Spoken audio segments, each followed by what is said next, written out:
একবার সূরা ইখলাস তেলাওয়াত করলে 1/3 সওয়াব আল্লাহ তাআলা দান করবেন। জোরে বলুন সুবহানাল্লাহ। অর্থাৎ সূরা ইখলাস কেউ যদি 3 বার তেলাওয়াত করে তাহলে আল্লাহর হাবিব সাল্লাল্লাহু আলাইহি সাল্লাম বলেছেন, তাহলে কোরআনে কারীম 1 খতম তেলাওয়াত করলে যে সওয়াব পাওয়া যায়, এই সূরাটি 3 বার তেলাওয়াত করলে আল্লাহ সুবহানাহু ওয়া তাআলা তার আমলনামাতে সেই সওয়াব লিখে দিবেন। বলেন সুবহানাল্লাহ। শুধু তাই নয়, আল্লাহর হাবিব সাল্লাল্লাহু আলাইহি সাল্লাম একদিন তার সাহাবীদেরকে বললেন, হে আমার সাহাবীরা, তোমরা কি প্রত্যেক দিন কোরআনে কারীম খতম দিতে পারো, অথবা কোরআনের 1/3 কমপক্ষে 1/3 তেলাওয়াত করতে পারো? নবী করিম সাল্লাল্লাহু আলাইহি সাল্লামের এই কথা শুনে সাহাবীরা বললেন, ইয়া রাসূলুল্লাহ, হাবিবাল্লাহ, 1/3 কোরআনে কারীম খতম করা আমাদের পক্ষে সম্ভব নয়, এটা অনেক কষ্টের কাজ, অনেক বড় কাজ। আল্লাহর হাবিব সাল্লাল্লাহু আলাইহি সাল্লাম বললেন, তোমরা কি সূরাতুল ইখলাস পারো না? সূরাতুল ইখলাস হচ্ছে কোরআনে কারীমের 1/3। অর্থাৎ কেউ যদি কোরআনে কারীমের 1/3 সূরাতুল ইখলাস একবার পড়ে, তাহলে আল্লাহ তাআলা তার আমলনামাতে কোরআনে কারীমের 1/3 সওয়াব দিয়ে দিবেন। বলেন সুবহানাল্লাহ। প্রিয় ভাইরা আমার প্রিয় ভাইরা, এজন্য এই সূরাতুল ইখলাসের এইরকম ফজিলত এবং বর্ণনা। বলেন সুবহানাল্লাহ। আমার প্রিয় ভাইরা, আল্লাহর হাবিব সাল্লাল্লাহু আলাইহি সাল্লাম বলেছেন, কেউ যদি প্রত্যেক দিন এই সূরাটি কমপক্ষে 10 বার পাঠ করে, আল্লাহ তাআলা তার জন্য জান্নাতে একটি প্রাসাদ তৈরি করে দিবেন। বলেন সুবহানাল্লাহ। আল্লাহর হাবিব সাল্লাল্লাহু আলাইহি সাল্লাম বলেন, কেউ যদি সূরাতুল ইখলাস 20 বার তেলাওয়াত করতে পারে, আল্লাহ তাআলা জান্নাতে 2টি প্রাসাদ তৈরি করে দিবেন। বলেন সুবহানাল্লাহ।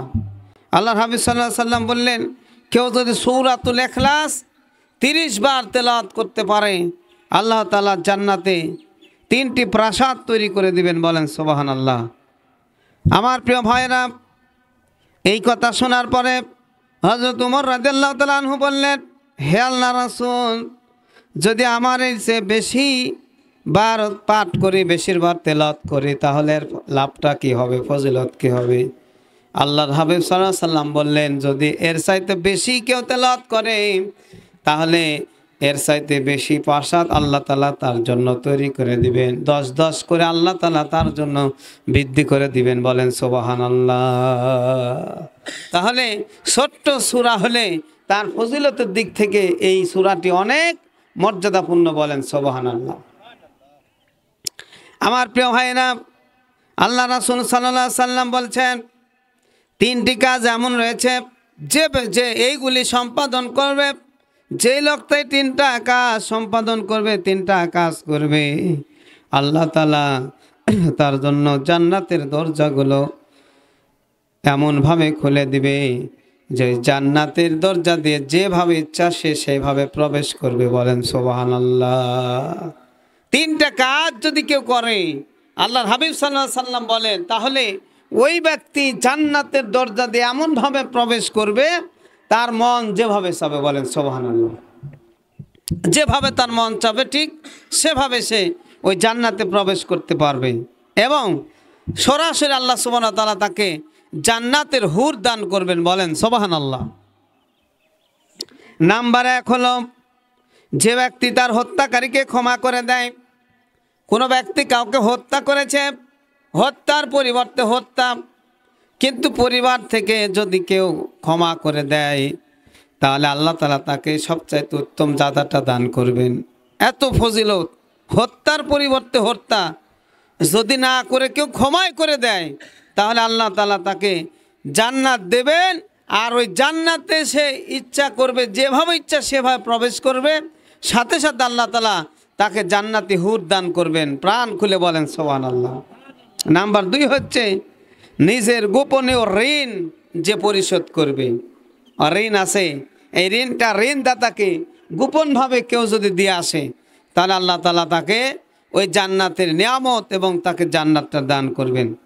নাম্বার 3 হচ্ছে, প্রত্যেক ফরজ নামাজের পরে কমপক্ষে 10 বার সূরাতুল ইখলাস যদি কেউ তেলাওয়াত করে, সূরাতুল ইখলাস যদি কেউ তেলাওয়াত করে থাকে, তাহলে আল্লাহ তাআলা তাকে এই সওয়াবটা দান করবেন। অর্থাৎ সে অনায়াসে খুব সহজে জান্নাতে চলে যাবে।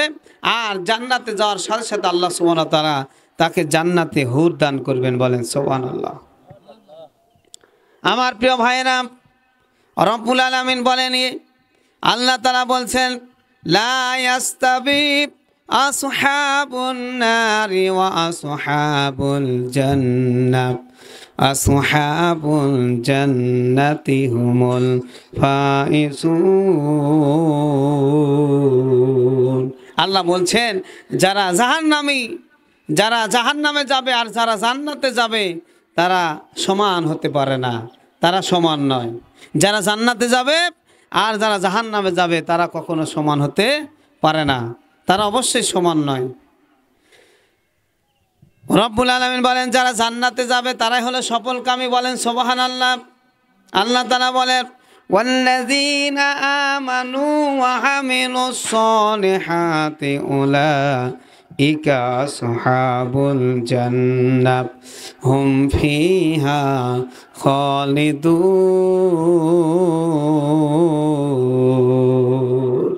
আল্লাহ তাআলা বলেন, অতঃপর যারা ঈমান এনেছে, সৎ আমল করেছে, তাদের জন্য আল্লাহ জান্নাত রেখেছেন।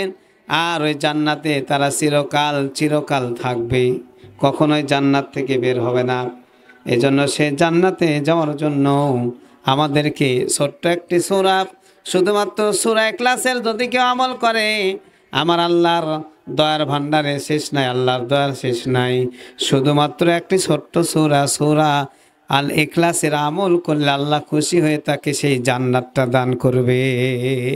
প্রক্ষান্তরে যারা অস্বীকারী, যারা এগুলি স্বীকার করে না, আল্লাহ আছে, আখিরাত আছে এবং বিচার হবে, শেষ বিচার আমাদেরকে আল্লাহ তাআলা আমাদেরকে শেষ সময় বিচার করবেন, এগুলি যারা বিশ্বাস করে না, যাদের অন্তর্করণে এই বিশ্বাসটা নেই, তাদের ব্যাপারে রব্বুল আলামিন কি বলছেন? সূরাতুল বাকারায় আল্লাহ তাআলা বলেন, ওয়াল্লাযীনা কাফারু ওয়া কাযযাবু বিআয়াতিনা উলাইকা আসহাবুন নার হুম ফিহা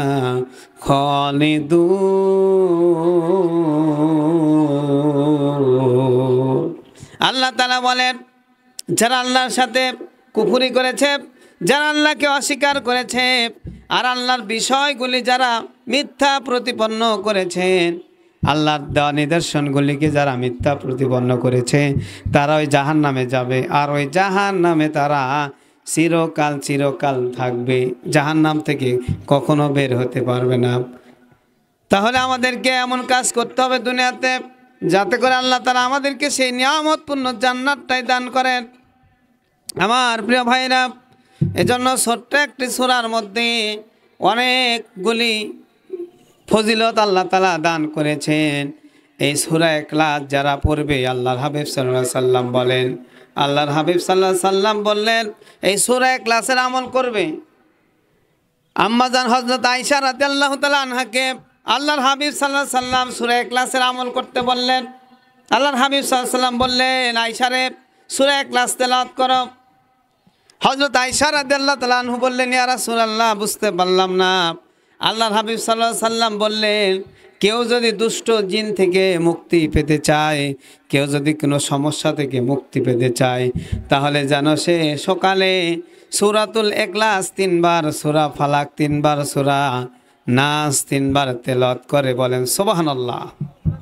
সকালে ফজরের নামাজ পড়ে সূরা ইখলাস 3 বার, সূরা ফালাক 3 বার, সূরা নাস 3 বার পড়ে কেউ যদি এই যে সামনে হাত করে হাতের উপরে ফু দিয়ে যদি তার শরীরটাতে মাসাও করতে পারে, আল্লাহর হাবিব সাল্লাল্লাহু আলাইহি সাল্লাম বললেন, সমস্ত জিন শয়তান থেকে আল্লাহ তাআলা তাকে হেফাজত করবেন। বলেন সুবহানাল্লাহ। আমাদের ছোট্ট সন্তান আছে বাড়িতে, এই ছোট সন্তানগুলি অনেক সময় কান্নাকাটি করে কি করে না? অনেক সময় কান্নাকাটি করে। এই সন্তানকে কান্না বন্ধ করার একটা আমল হচ্ছে, সেটা হচ্ছে সন্তান যখন কাঁদবে তখন আপনি সকালবেলা সূরাতুল ইখলাস 3 বার, সূরাতুল ফালাক 3 বার, সূরা নাস 3 বার পরে হাতে ফু দিয়ে ওই বাচ্চার গাতে মাসেজ করে দেওয়ার সঙ্গে সঙ্গে আল্লাহ তাআলা তার কান্না বন্ধ করে দিবেন। বলেন সুবহানাল্লাহ।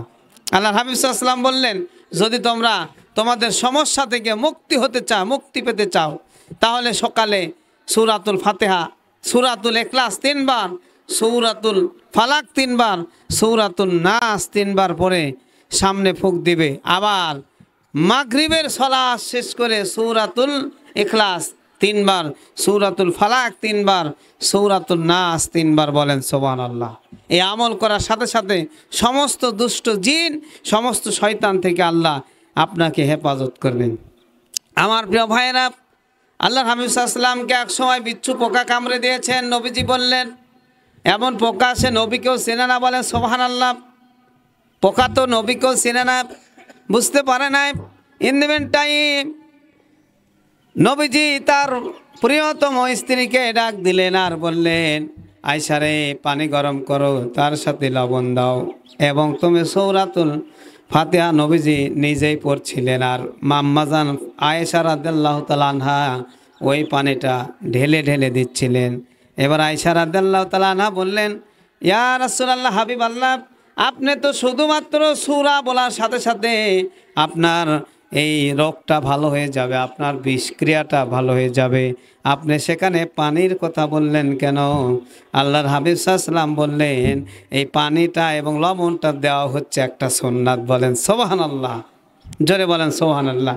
আল্লাহর হাবিব সাল্লাল্লাহু আলাইহি ওয়াসাল্লাম কোরআনে কারীম দ্বারা মানুষের এভাবে উপকার করেছেন, নিজে উপকারও পেয়েছেন। এজন্য রব্বুল আলামিন বলেন, ওয়ানুনাজ্জিলু মিনাল কুরআনি মা হুয়া শিফাউ ওয়া রাহমা, মা হুয়া শিফাউ ওয়া রাহমাতুল লিল মুমিনিন। আল্লাহ তাআলা বলেন, এই কোরআনে কারীম হলো মুমিন বান্দাদের জন্য শেফা। জোরে বলেন আল্লাহু আকবার। আল্লাহ বলছেন, এই মুমিন বান্দাদের জন্য এটা শেফা এবং রহমত। আর যারা জালেম তার জন্য ক্ষতিগ্রস্ত, তারা এই কোরআনের কথাকে শুনতে পায় না, তারা কোরআনের কথাকে শোনার চেষ্টাও করে না। কোরআনের কথা শুনলে তাদের গা জ্বলে যায়। জোরে বলেন আল্লাহু আকবার। আমার প্রিয় ভাইয়েরা, এর আগের সূরা হলো লাহাব। সূরা লাহাব আল্লাহ তাআলা আগে অবতীর্ণ করেছেন। লাহাবের চরিত্রটা আল্লাহ স্পষ্ট করে দিয়েছেন। আবু লাহাবের চরিত্র প্রকাশ করে দিয়ে আল্লাহ তাআলা তার তাওহীদের কথা বললেন। কারণে পৃথিবীতে ঈমান আনার কারণে সর্বপ্রথম যে কাজটি করতে হবে সেটা হচ্ছে আল্লাহর প্রতি তার ঈমানটা পূর্ণাঙ্গ থাকতে হবে। রব্বুল আলামিন বলেন, এই পৃথিবীতে যত নবী এবং রাসূল এসেছে, সমস্ত নবী রাসূল একটাই দাওয়াত দিয়েছে, সেটা হচ্ছে ওয়ালাকাদ বাআসনা ফি কুল্লি উম্মাতির রাসূলা আনি ইবুদুল্লাহ ওয়াস্তানিবুত তাগুত। আল্লাহ তাআলা বলেন, এই পৃথিবীতে যত নবী রাসূল এসেছে, সমস্ত নবী রাসূলরা একটাই দাওয়াত দিয়েছে, এক আল্লাহর ইবাদত করো। এক আল্লাহর ইবাদত হবে আর তাগুতকে বর্জন করো। আল্লাহ তাআলা বলেন, লা তা'বুদুনা ইল্লাল্লাহ। আরো জোরে বলেন আল্লাহু আকবার। আল্লাহ তাআলা বলেন, আল্লাহ ছাড়া কারো ইবাদত করা যাবে? আল্লাহ ছাড়া কারো ইবাদত করা যাবে না। ইবাদত হবে একমাত্র রব্বুল আলামিন বলেন, আল্লাহ তাআলা বলেন, লা তুশরিক বিল্লাহি শাইয়্যা। শুধু তাই নয়, আল্লাহর ইবাদত করো আর তার সাথে কাউকে শিরক করো না। যদি কেউ শিরক করে, আল্লাহর ইবাদত করে পাশাপাশি আবার শিরক করে, আল্লাহর সাথে অংশীদার স্থাপন করে, তাহলে আমার আল্লাহ ওটা সহ্য করতে পারেন না। আপনাকে একটা উদাহরণ দিই, তাহলে বুঝতে পারবেন। আপনি আপনার স্ত্রীর সাথে 50 বছর যাবত, কেউ 20 বছর, কেউ 30 বছর যাবত সংসার করেছেন, কিন্তু একদিন দেখলেন আপনার স্ত্রী জানালা দিয়ে অন্য একজন লোকের সঙ্গে কথা বলছে। এই কথাটা হচ্ছে সন্দেহজনক। কথাটা এমনভাবে বলছে, মনে হচ্ছে আপনার কাছে সন্দেহের চোখে আপনি দেখছেন। আপনার মাথা গরম হয়ে গেছে। সঙ্গে সঙ্গে আপনি আপনার স্ত্রীকে বলেছেন, তুমি অন্য মানুষের সঙ্গে কথা বলেছ আমার হুকুম ছাড়া। আপনার রাগ হয়ে গেছে, কারণ আপনার স্ত্রীর সমস্ত দায় দায়িত্ব আপনি পালন করেছেন, এরপর আপনার স্ত্রী আরেকজনের সাথে যখন কথা বলেছে, পরক্রিয়া প্রেম করেছি করে নাই এটা দেখার টাইম নাই, আপনার মাথা গরম হয়ে গেছে। জোরে বলেন ঠিক কিনা? আপনি 20 বছর সংসার করলেন, সামান্য একদিন অন্য মানুষের সাথে কথা বলাতে আপনার সহ্য হলো না, যে আল্লাহ আপনাকে অক্সিজেনের ব্যবস্থা করেছেন না চাইতে, বলেন ঠিক না বা ঠিক? যে আল্লাহ আপনার খাবারের ব্যবস্থা করেছেন, আপনি যখন মায়ের গর্ভে ছিলেন তখন থেকে শুরু করে এ পর্যন্ত আল্লাহ পাক আপনাকে যে নিয়ামতগুলি দিয়েছেন, খাবারের পরার যা কিছু ব্যবস্থা করেছেন, সে আল্লাহর সাথে যদি আপনি শিরক করেন তাহলে সে আল্লাহর মেজাজ গরম হবে কি হবে না? আওয়াজ দিয়ে বলেন, হবে কি হবে না? এই জন্য আমরা যাই করি না কেন আল্লাহর সাথে শিরক যেই কাজে হয় এই কাজ আমাদের করা যাবে না। এজন্য রব্বুল আলামিন বলেন, বান্দা শোনো শোনো, আল্লাহ তাআলা বলেন, কুল হুয়াল্লাহু আহাদ আল্লাহুস সামাদ লাম ইয়ালিদ ওয়া লাম ইউলাদ ওয়া লাম ইয়াকুল লাহু কুফুয়ান আহাদ। আমার প্রিয় ভাইয়েরা, আল্লাহ তাআলা বলেছেন, রব্বুল আলামিন বলেন, বান্দা শুনে নাও, শোনো শোনো, আল্লাহ হলেন এক, অদ্বিতীয়। আল্লাহ কারো মুখাপেক্ষী নন, তার কোনো সন্তান নাই এবং তিনিও কারো সন্তান নন এবং তার সমতুল্য কেউ নয়। পৃথিবীতে আল্লাহ ছাড়া আল্লাহর সমতুল্য কেউ নাই। আল্লাহর উদাহরণ আল্লাহ নিজেই। জোরে বলেন আল্লাহু আকবার। আবার বলেন আল্লাহু আকবার। আল্লাহর ব্যাখ্যা আমি 1 মিনিটে দিই, তাহলে বুঝতে পারবেন। আল্লাহকে যদি আপনি কেটে সেটে একেবারে টুকরো টুকরো করে ফেলেন, আল্লাহ আল্লাহ থাকবে, বলেন আল্লাহু আকবার। যেমন আল্লাহ নামটি পূর্ণাঙ্গ নাম আল্লাহ, এটা হলো তার আল্লাহ পূর্ণাঙ্গ নাম। সিফাতি নাম আরও আছে, সেটা হচ্ছে যেমন রহমান, রহিম, গাফফার, এগুলো হচ্ছে আল্লাহর গুণবাচক নাম। আর আল্লাহর পূর্ণাঙ্গ নাম হচ্ছে আল্লাহ। জোরে বলে আল্লাহু আকবার। সবাই বলে আল্লাহু আকবার। আমার সঙ্গে বলে আল্লাহু আকবার, আল্লাহু আকবার। লা ইলাহা ইল্লাল্লাহু, আল্লাহু আকবার, আল্লাহু আকবার, ওয়ালিল্লাহিল হামদ। আল্লাহু আকবার, আল্লাহু আকবার, লা ইলাহা ইল্লাল্লাহু, আল্লাহু আকবার, আল্লাহু আকবার, ওয়ালিল্লাহিল হামদ। প্রিয় ভাইরা আমার, আপনাদের টাইম কিন্তু একেবারে চলে যাচ্ছে, কারণ আমি তো সেই ইমাম, আপনারা জানেন 1 মিনিট কারোর জন্য অপেক্ষা করা হবে না। আপনি জামাত পান আর না পান ওটা দেখার আমাদের টাইমই নাই। জোরে বলেন ঠিক কিনা? কারণ কর্তৃপক্ষ আপনাকে সময় দিয়েছে 8টার মধ্যে জামাত হবে। কোনো ব্যক্তি এবং কারোর জন্য 1 সেকেন্ডকে যদি আপনি 100 ভাগও করেন, এতটুকু সময় আপনার জন্য দেওয়া হবে না। এজন্য আপনারা যারা রাস্তাতে এখনও আসছেন, খুব দ্রুত চলে আসেন। আপনারা সারা মাস রোজা রাখলেন, 1টি মাস সময় মেনটেন করলেন, বলেন 1 মিনিট পরে আপনি কোনোদিন ইফতার করেন নাই, বরং 1 মিনিট আগে ইফতার করার জন্য আন্দোলন হচ্ছে। বলেন ঠিক না ব্যাঠি? আওয়াজ দিয়ে বলেন ঠিক না ব্যাঠি? একসাথে ইফতারে নিলে ইফতারের মধ্যে 2টা দল হয়ে যায়। এক দল 1 মিনিট আগে আর এক দল 1 মিনিট পরে।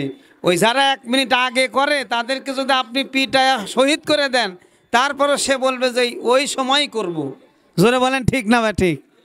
আবার যারা 1 মিনিট পরে করে, এদেরকে আপনি যত যাই বলেন, ওর চাইতে যদি বেশি পিটান, তারপরে বলবে যে এখনো সময় হয় নাই।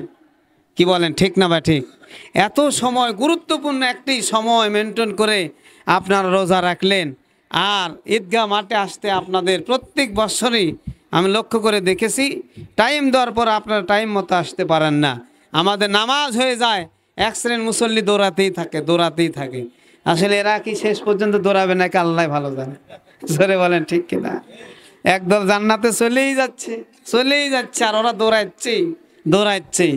যদি কিয়ামত পর্যন্ত এবার দৌড়ায়, এদের দৌড় শেষ হবে না। জোরে বলেন ঠিক কিনা? প্রিয় ভাইরা আমার, এই যে গতকাল এক গ্রুপ আবার ঈদ করেছে পুঠিয়াতে, 19 ঘর লোক ঈদ করেছে। এর আবার আর এক মাতাল। বলেন ঠিক না ব্যাঠিক? এর মাথায় ঠিক নাই, মাথা একবারে ঘুরে পিছন দিক গেছে না সামনের দিকে আছে, বোঝা মুশকিল। এরা এক শ্রেণীর লোক, এরা আর একটু বেশি বুঝে। আমাদের কথায় আছে, বাংলা কথায় যে 5 লাইন বেশি বুঝে। এই বেশি বোঝা লোকদের সাথে বোঝা মুশকিল, কথাবার্তা বলা মুশকিল। এরা সব সময় বেশি বুঝে। আর এক গ্রুপ আছে, আপনি নামাজ পড়েন, নামাজ পড়তেছেন, রোজা রাখতেছেন, জাকাত দিচ্ছেন, হজ করছেন, এত ইবাদত করছেন, ইসলাম আন্দোলন করছেন, জিহাদ করছেন, এরপরও তাদের কাছে যদি আপনি বসেন তাহলে ওরা বলবে তোরা যাই করিস না কেন তোদের ইমান ঠিক নাই। জোরে বলেন ঠিক কিনা? আরও নামাজও পড়ে না, রোজার ধারও ধারে না, মনে হয় যে ও সঠিক, আমরা যা করেছি সব ব্যাঠিক। ঠিক না ব্যাঠিক বলেন? ওরা নামাজও পড়ে না, রোজাও রাখে না, রোজার ধারও ধারে না, আবার বলে আমাদের ইমান ঠিক আছে। এরকম গ্রুপ আছে না নাই? আছে, আছে। কত গ্রুপ মুসলমানদের মধ্যে, শেষ নাই, গ্রুপের শেষ নাই। আল্লাহ তাআলা বলছেন ওয়াতাসিমু বিহাবলিল্লাহি জামিআও ওয়ালা তাফাররাকু। আল্লাহ বলছেন তোমরা এক হও, এক হয়ে আল্লাহর সেই কোরআনকে শক্তভাবে ধারণ করো। মুসলমানরা আজ বিভিন্ন দলে বিভক্ত হয়ে গেছে। আজকে দেখেন না, ফিলিস্তিনের মুসলমান মার খাচ্ছে, বাংলাদেশের কিছু মুসলমান ফিলিস্তিনের মুসলমান মার খাওয়া নিয়ে ফতোয়াবাজি করে যাচ্ছে, ফতোয়া দিয়ে যাচ্ছে, বলছে ওদের দোষ আছে। দোষ না থাকলে কি মার খায়? কি দরকার ছিল ইহুদিদের সাথে সংঘর্ষ করা? আচ্ছা আপনি বলেন, আপনার মাথায় একটু ঢোকা দিই বিষয়টা। সেটা হচ্ছে, আমরা ফজরের নামাজ পড়েছি কোথায়? ফজর নামাজ কোথায় পড়েছেন? মসজিদে। এখন সেই মসজিদে যদি কোনো খ্রিস্টান লোকেরা এসে বলে যে আমরা এখানে ইবাদত করব, আমাদের হিন্দু ভাইয়েরা, প্রতিবেশী ভাইয়েরা যদি এসে সেখানে তাদের গীত গাওয়া শুরু করে, তাদের ধর্মের কাজগুলি যদি নাচানাচি শুরু করে মসজিদে, যে নামাজ পড়ে না এই ব্যক্তি প্রথমে সহ্য করতে পারবে না। জোরে বলেন ঠিক কিনা? সে বলবে যে না, এটা হলো মসজিদের ইবাদত করার কাজ হচ্ছে মুসলমানদের, এখানে অন্য কেউ এই কাজ করতে পারবে না। তো এই যে মসজিদুল আকসা, ওই ইহুদিরা, অভিশপ্ত ইহুদি, তারা এই মসজিদুল আকসাকে দখল করতে চায়, তারা এটাকে নিয়ে নিতে চায়। অথচ আল্লাহ তাদেরকে অভিশাপ দিয়েছে। আল্লাহ বলেছেন তাদের এই পৃথিবীতে কোথাও স্থান নাই, তাদের বসতি নাই, কারণ তারা আল্লাহর হুকুম অমান্য করেছে, তারা আল্লাহর হুকুম পালন করে নাই। তাদের সাথে যে মুসলমানদের সংঘর্ষ হচ্ছে, ফিলিস্তিনি গাজায় মুসলমানরা তাদের সাথে সংঘর্ষ করছে, আমাদের দায়িত্ব হচ্ছে ওই মুসলমান ফিলিস্তিনি মুসলমানদের পক্ষে কথা বলা। আওয়াজ দিয়ে বলেন ঠিক না ব্যাঠি? যতক্ষণ আপনার আমার নিঃশ্বাস আছে ততক্ষণ পর্যন্ত আমরা ফিলিস্তিনের পক্ষে আছি, ছিলাম, আছি এবং থাকবো। জোরে বলেন ঠিক কিনা? কিন্তু এক প্রকার মুসলমান, তারা ফতোয়াবাজি করেই যাবে, করতেই থাকবে। আমি বলি, তারা যারা এই ফিলিস্তিনের বিপক্ষে কথা বলবে, যদি কোনো ইমাম বলে, আপনারা সেই ইমামের পিছনে কখনো ইক্তেদা করবেন না, এমনকি সেই সমাজ থেকে ওই ইমামকে বের করে দিবেন, কারণ সে মুসলমানদের বিরুদ্ধে কথা বলছে, ফতোয়া দিচ্ছে। বলেন ঠিক না ভাই? ঠিক। আমার প্রিয় ভাইয়েরা, কথা বেশি বাড়াবো না, সময় কম, আর মাত্র 8 মিনিট সময় আছে। রাস্তাতে যারা আছেন খুব দ্রুত আসেন। এবার আমি আপনাদেরকে আল্লাহর হাবিব সাল্লাল্লাহু আলাইহি সাল্লামের সেই কথাটা শোনাতে চাই। সেটা হচ্ছে, এই সূরাতুল ইখলাসের এত মর্যাদা, এত দাম। আল্লাহর হাবিব সাল্লাল্লাহু আলাইহি সাল্লাম হযরত আনাস ইবনে মালিক রাদিয়াল্লাহু তাআলা আনহু থেকে বর্ণিত, তিনি বলেছেন, আল্লাহর হাবিব সাল্লাল্লাহু আলাইহি সাল্লাম এই কথাটা বর্ণনা করেছেন। আল্লাহর হাবিব সাল্লাল্লাহু আলাইহি সাল্লাম, হযরত আনাস বলেন, আমরা তাবুকের যুদ্ধক্ষেত্রে রাসূলুল্লাহ সাল্লাল্লাহু আলাইহি সাল্লামের সাথে ছিলাম। হঠাৎ লক্ষ্য করে দেখি সূর্য স্বচ্ছ, উজ্জ্বল, পরিষ্কার, এমনভাবে সূর্য বের হয়ে গেছে, এভাবে আর কখনো বের হতো না। এত সুন্দর সূর্যটা বের হয়েছে, এত সুন্দর সূর্য বের হতো না, এত সুন্দর কখনো দেখা যায়নি। এবার লক্ষ্য করে দেখা গেল রাসূলুল্লাহ সাল্লাল্লাহু আলাইহি সাল্লামের কাছে হযরত জিবরাইল আসলেন, জিজ্ঞাসা করলেন, আজ এরকম সূর্য উজ্জ্বল কেন হয়েছে? সূর্য উজ্জ্বলের কারণটা কি? হযরত জিবরাইল আলাইহিস সালাম বলেন, মুয়াবিয়া ইবনে মুয়াবিয়া ইনি ইন্তিকাল করেছেন। হযরত মদিনার সাহাবী হযরত মুয়াবিয়া ইবনে মুয়াবিয়া ইন্তিকাল করেছেন। আল্লাহর হাবিব সাল্লাল্লাহু আলাইহি সাল্লাম বললেন, একজন সাহাবী ইন্তিকাল করেছেন, তো এত সুন্দর পরিষ্কার আকাশ হওয়ার কারণটা কি? এত সুন্দর পরিষ্কার আকাশ, এর কারণটা কি? কি জন্য এত সুন্দর হয়েছে? এবার জিবরাইল আলাইহিস সালাম বললেন, ইয়া রাসূলুল্লাহ, হাবিবাল্লাহ, এই মুয়াবিয়া ইবনে মুয়াবিয়ার মৃত্যুতে আল্লাহ এতটা খুশি হয়ে গেছে, খুশি হয়ে আজকে আকাশটাকে আল্লাহ পরিষ্কার করে দিয়েছেন। বলেন সুবহানাল্লাহ। আরো জোরে বলেন সুবহানাল্লাহ। এবার নবীজি বললেন টাইম এবং টাইম টু টাইম 8টাতেই নামাজ হবে। কেউ নামাজ পেলো আর পেলো না, এটা আমাদের দেখার বিষয় নয়। এই কারণ হচ্ছে এটা কর্তৃপক্ষ আগে সময় বলে দিয়েছে, আপনারা টাইম টু টাইমে আসার চেষ্টা করেন। মুআবিয়া ইবনে মুআবিয়া রাদিয়াল্লাহু তাআলা আনহু তিনি মৃত্যুবরণ করেছেন। এটার কারণে আকাশ পরিষ্কার হয়ে গেছে, সমস্ত আলো, সমস্ত সূর্যের মুখ খুলে দেওয়া হয়েছে। কিন্তু আলো আজকের যেমন তীব্রতা, আলোর যে একেবারে একটা গতি আছে, একটা তাপ আছে, এরকম তাপ নাই। আলোর একেবারে সৌন্দর্য আলো বের হয়েছে, যে আলোর কারণে খুব আরাম পাওয়া যাচ্ছে নবীজিকে। নবীজি বললেন এত সুন্দর হওয়ার কারণ কি? জিবরাইল বললেন মুআবিয়া ইবনে মুআবিয়া ইন্তেকাল করিয়াছেন। তো তার ইন্তেকালের কারণে এত সুন্দর আলো বের হওয়ার কারণটা কি, আর এত সুন্দর হওয়ার কারণটা কি? তিনি বললেন, হযরত জিবরাইল বললেন, এই মুআবিয়া একটা আমল করতেন, সেটা হচ্ছে তিনি সব সময় সূরাতুল ইখলাসের সাথে লেগে থাকতো। আওয়াজ দিয়ে বলেন সুবহানাল্লাহ। তিনি সব সময় পড়তেন কুল হুয়াল্লাহু আহাদ আল্লাহুস সামাদ লাম ইয়ালিদ ওয়া লাম ইউলাদ ওয়া লাম ইয়াকুল লাহু কুফুয়ান আহাদ। তিনি বারবার এটা পড়তেন। এই কারণে আল্লাহ তাআলা খুশি হয়ে গেছে, মুআবিয়ার আমলে খুশি হয়ে আল্লাহ তাআলা আজকে এত সুন্দর আকাশ বানিয়ে দিয়েছেন। এতে চাই সেটা হচ্ছে সূরাতুল ইখলাস বেশি বেশি আমরা পড়ব ইনশাআল্লাহ। বলেন সবাই, বলেন ইনশাআল্লাহ। আজকে ছোট্ট একটি সূরা নিয়ে আপনাদের সামনে আলোচনা করেছি। আসলে আপনাদের উপস্থিতি খুব সুন্দর, যারা এসেছেন। আল্লাহ তাআলা বলছেন লা ইয়াস্তাবি আসহাবুল জান্নাহ আসহাবুন নার ওয়া আসহাবুল জান্নাহ। আল্লাহ তাআলা বলেন যারা জাহান্নামী আর যারা জান্নাতি, যারা জান্নাতি আর যারা জাহান্নামী, তারা কখনো সমান হতে পারে না। যারা আগে আসে তাদের মতো পিছনের লোক হতে, জোরে বলেন, পারে না। কারণ পিছনের লোক সব কথা শুনতে পারে না। প্রিয় ভাইরা আমার, শেষ কথা যেটা বলবো, আজকে পবিত্র ঈদের দিনে আপনার আমার দায়িত্ব কর্তব্য আছে। দায়িত্ব কর্তব্যের মধ্যে প্রথম যে দায়িত্ব, সেটা হচ্ছে আমরা আজকে আমাদের অবস্থান থেকে আমাদের প্রতিবেশীকে আমরা সবচেয়ে বেশি ভালোবাসা দেব। সবচেয়ে বেশি ভালোবাসা দেব। সেটা হচ্ছে অর্থনৈতিকভাবে, সেটা হচ্ছে আপনার কথাবার্তার দ্বারা কেউ যেন কষ্ট না পায়। আজকের বক্তব্য অনেকের জন্য কঠিন হয়ে যাচ্ছে। এই যে আমি বলতেছি 8টার সময় হবে, সময়টা মুসলমানদের জন্য সময় মেনটেন করে চলাটাই হচ্ছে মুসলমানদের প্রধান দায়িত্ব এবং কর্তব্য। বলেন ঠিক কিনা? এরপরে আপনার দায়িত্ব হচ্ছে আপনার সাধ্য অনুযায়ী সবচাইতে আজকের দিনে সবচেয়ে বেশি দান করা। যেমন রব্বুল আলামিন বলেন সূরা আল ইমরানের মধ্যে, আল্লাযীনা ইউনফিকুনা ফিস সাররাই ওয়াদ দাররাই ওয়াল কাযিমিনাল গায়সা ওয়াল আফিনা আনিন নাস ওয়াল্লাহু ইউহিব্বুল মুহসিনিন। এতগুলি লোক একটু আওয়াজ দিয়ে জোরে বলেন তো আল্লাহু আকবার। আল্লাহ তাআলা বলেন যারা সচ্ছল, যারা অসচ্ছল, মানে যারা অভাবী, যারা ধনী, তারা দান করবে আল্লাহর রাস্তায়। বলেন কার রাস্তায়? এবং রব্বুল আলামিন এখানে 4টা কাজ বলেছেন। নাম্বার 1, যারা স্বচ্ছ আছে তারা আল্লাহর রাস্তায় দান করবে। যারা অস্বচ্ছ, যারা গরিব, তারাও দান করবে।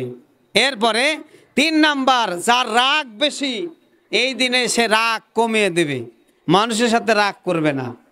নাম্বার 4 হচ্ছে মানুষকে ক্ষমা করে দিতে হবে। যারা এই কাজগুলি করবে, রব্বুল আলামিন বলেন ওয়াল্লাহু ইউহিব্বুল মুহসিনিন। আল্লাহ তাআলা বলেন রব্বুল আলামিন মুহসিন লোকদেরকে সবচাইতে বেশি ভালোবাসেন। তারা হবে মুহসিনিন, মুহসিনিনের অন্তর্গত হয়ে যাবে। মুহসিনিন যারা, তারা হচ্ছে জান্নাতি। আওয়াজ দিয়ে বলেন সুবহানাল্লাহ। তাহলে 1 নাম্বার আল্লাহ রাস্তায় বেশি বেশি দান করা। আপনার পকেটে যদি 10 টাকা থাকে 10 টাকাতে 2 টাকা হলেও আজকের দিনে দান করে যাবেন। এই দানটা কবুল করবেন কে? কে? এই জন্য আজকের দিন আপনি ঈদগাহ মাঠে এসেছেন, এখান থেকে শুরু করেন। এখান থেকে আপনি আগে দান করবেন।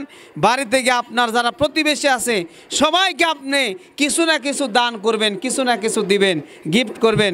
আপনার পিতামাতার সাথে পিতামাতাকে গিফট করবেন। আপনার যেগুলি চাচা আছে, মুরব্বী আছে, আপনার ভাই আছে, আত্মস্বজন আছে, তাদেরকে আপনি বেশি বেশি গিফট করবেন। কারণ ঈদুল ফিতরটা হচ্ছে একজন আরেকজনের কাছে মানে ভালোবাসা বিলিয়ে দেওয়ার একটি ঈদ। আল্লাহ তাআলা আমাদের সবাইকে আমলগুলি করার তৌফিক দান করুন। 4টা আমলের কথা বলেছি। নাম্বার 1, আল্লাহ তাআলা বলেন সূরা আল ইমরানের মধ্যে 1 নাম্বার, আপনার যদি অবস্থা ভালো হয় তাও আপনি দান করবেন। 2 নাম্বার, অবস্থা খারাপ হয় তাও আপনি দান করবেন। 3 নাম্বার, যদি আল্লাহ তাআলা আপনাকে রাগ বেশি দেয়, অনেকের রাগ আছে না, অনেক রাগ, তাহলে এই রাগটা যখন রেগে যাবেন তখন নিজেকে কন্ট্রোল করবেন। নাম্বার 4 হচ্ছে যে আপনি মানুষকে সবচাইতে বেশি ক্ষমার দৃষ্টিতে দেখবেন, ক্ষমা করে দিবেন। যারা এই কাজ করবে আল্লাহ বলেন তাদেরকে আমি আল্লাহ সবচাইতে বেশি ভালোবাসেন। আল্লাহ তাআলা বলেন আল্লাহু ইউহিব্বুল মুহসিনিন, আল্লাহ তাআলা মুহসিন যারা তাদেরকে বেশি ভালোবাসেন, তাদেরকে ভালোবাসেন। আল্লাহু আকবার, আল্লাহু আকবার।